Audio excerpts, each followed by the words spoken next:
Hello दोस्तों, नमस्ते, प्रणाम। मैं आप लोग को बहुत सुंदर सी एक विवाह गीत लेके आई हूँ, सुनाने जा रही हूँ। कैसा लगेगा कमेंट करके बताना और लाइक सब्सक्राइब करिएगा। तो चलिए मैं आप लोग को सुनाने जा रही हूँ, जैसा भी लगेगा कमेंट में बताइएगा।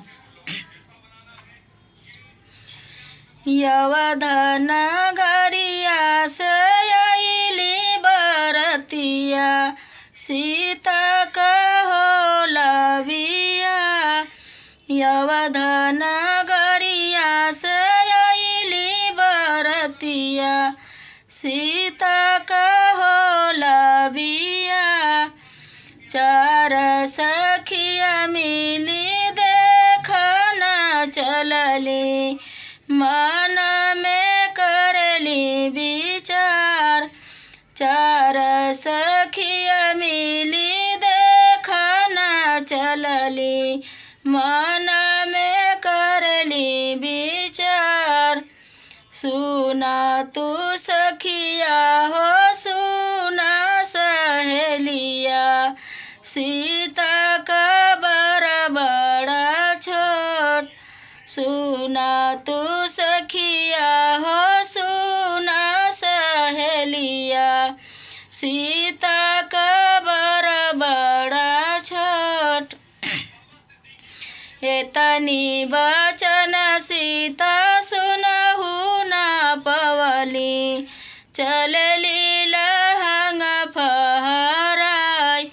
एतनी वचन सीता सुनहु ना पवली, चलली लहंग फहराय।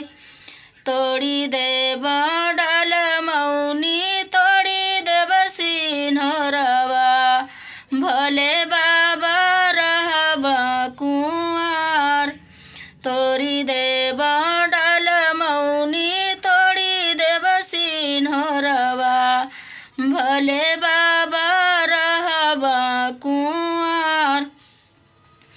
एतनी वचन राम सुनहु ना पवला, चलेला मऊर फहराय। एतनी वचन राम सुनहु ना पवला, चलेला मऊर फहराय। धनुष के तोड़ी राम नवखंड कैला, सीता बियहिले जाय।